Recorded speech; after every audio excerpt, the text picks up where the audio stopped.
Right now at 11, developing overnight, a fire breaking out at a home in Rockford. What we know so far. Plus, Lee County Police are looking for a man who allegedly committed a home invasion in October after his release. What number you can call if you have any tips.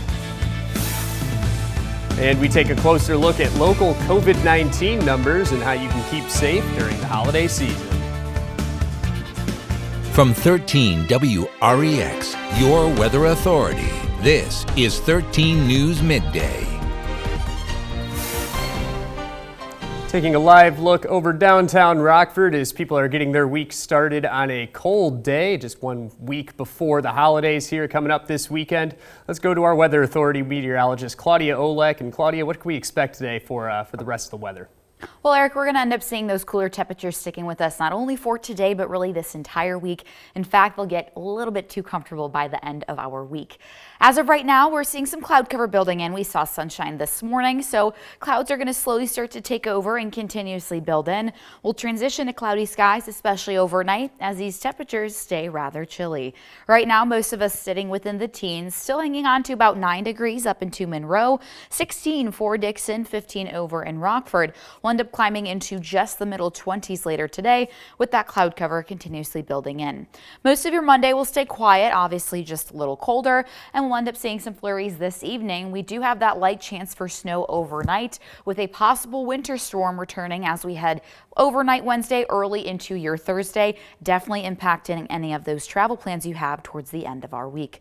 I'll break down all those details in my full forecast, Eric. A lot to keep an eye on, Claudia. Thank you. Right now to developing news from overnight, a fire breaking out at a home in Rockford, leaving a 6-year-old child injured. Let me show you where it happened. Emergency crews responded to the 3000 block of Lapie Street around 11 last night. 13 WREX was on the scene, and you can take a look at your screen right now. See the smoke coming from the home as crews worked to put out the fire and rescued a 6-year-old child found on the first floor of the home. The child was taken to a local hospital in serious condition. That was according to Rockford fire officials. Crews also rescued 4 dogs from the home, and the building was later condemned after undergoing heavy damage. The cause of the fire remains under investigation at this time. Lee County Police are looking for a Whiteside County man who police say violated the terms of his release after an October home invasion in Lee County.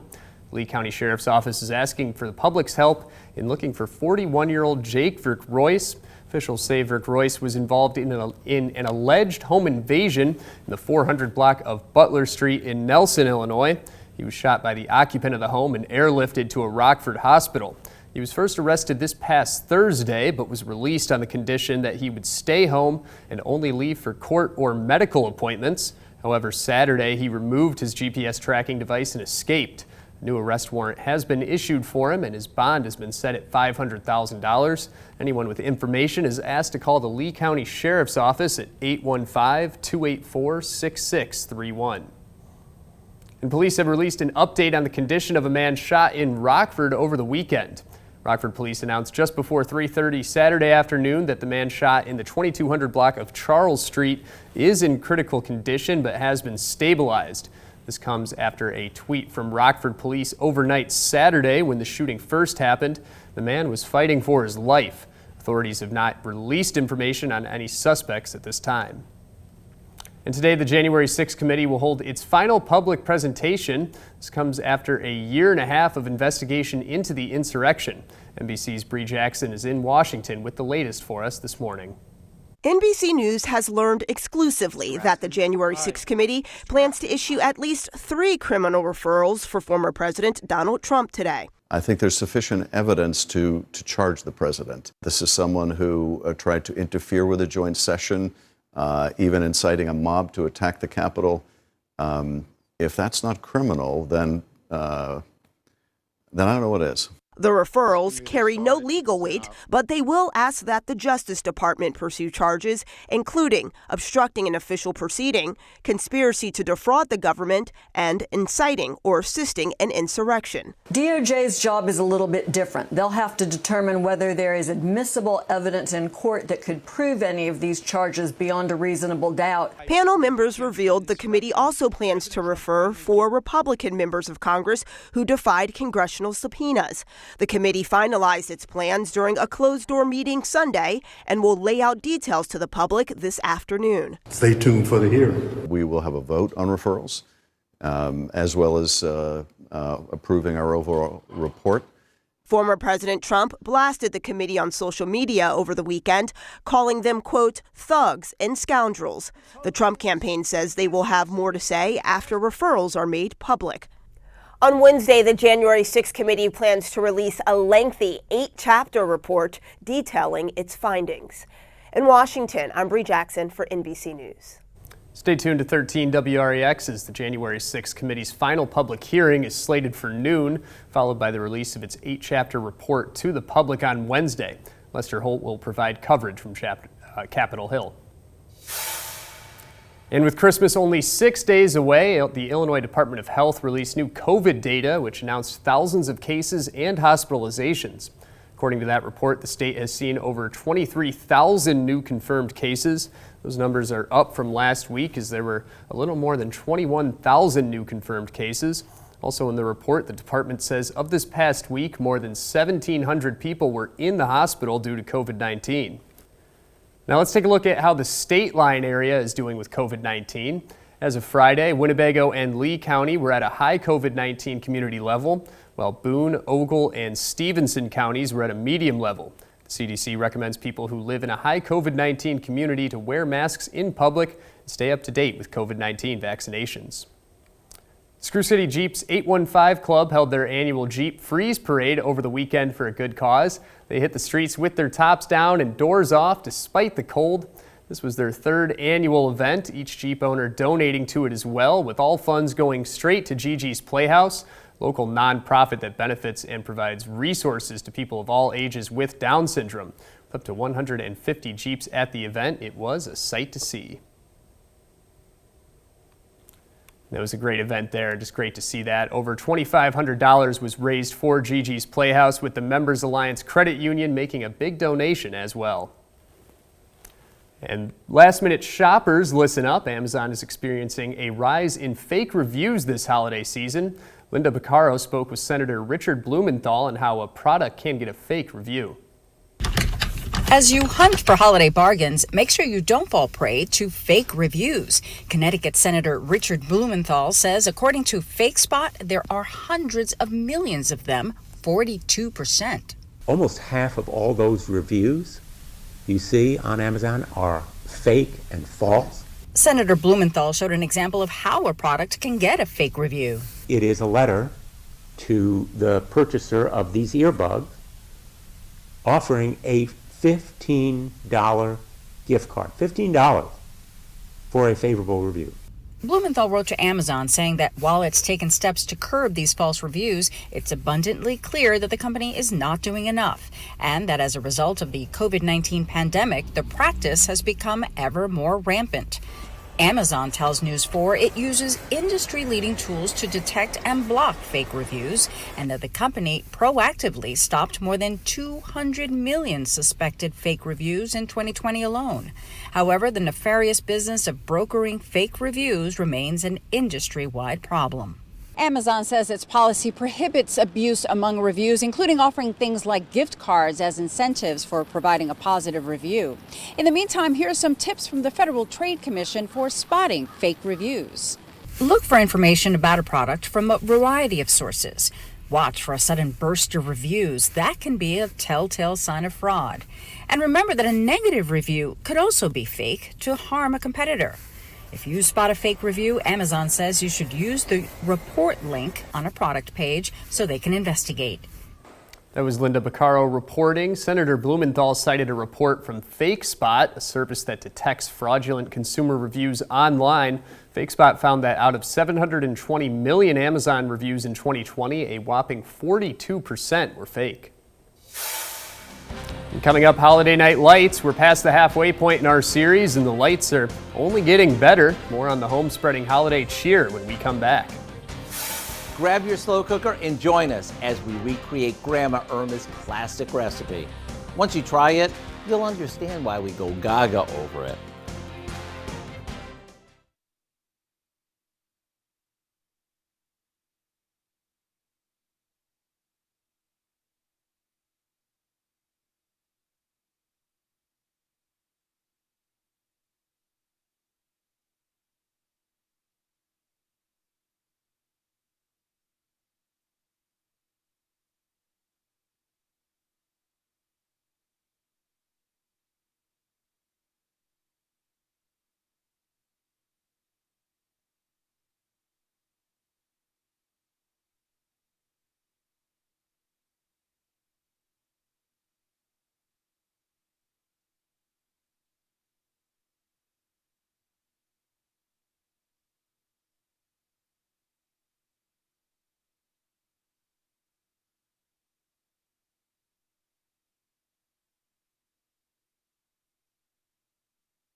Nothing excites me more than when I have the opportunity to recreate a recipe that has been in someone's family for ages. You know, the kind of recipe that brings back all sorts of memories when you taste it.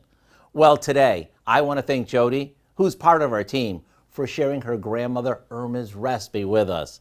It's an old world red cabbage that goes with almost everything.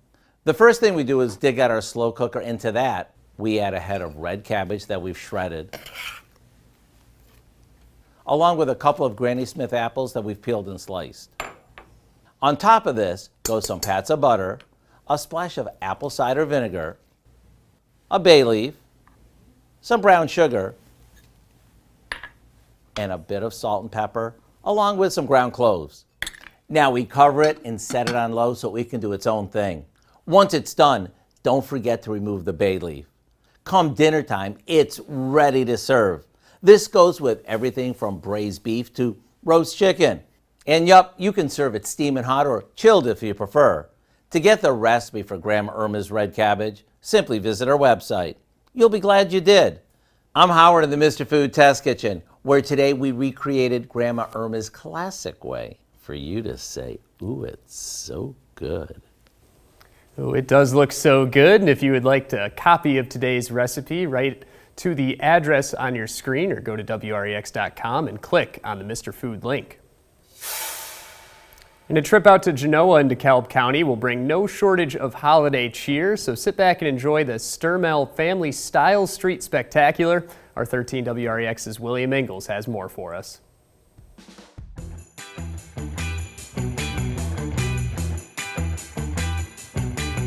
But my favorite part, I would say, is probably the reindeer up there, the Santa. It's wonderful to be able to run it up and down the arches. Everywhere you look, there's something new to fall in love with at the Sturmel's house. But much like the kids you just heard from, the brains behind this light show were inspired at a young age. My dad, pretty much. Ever since I was a kid, he always decorated.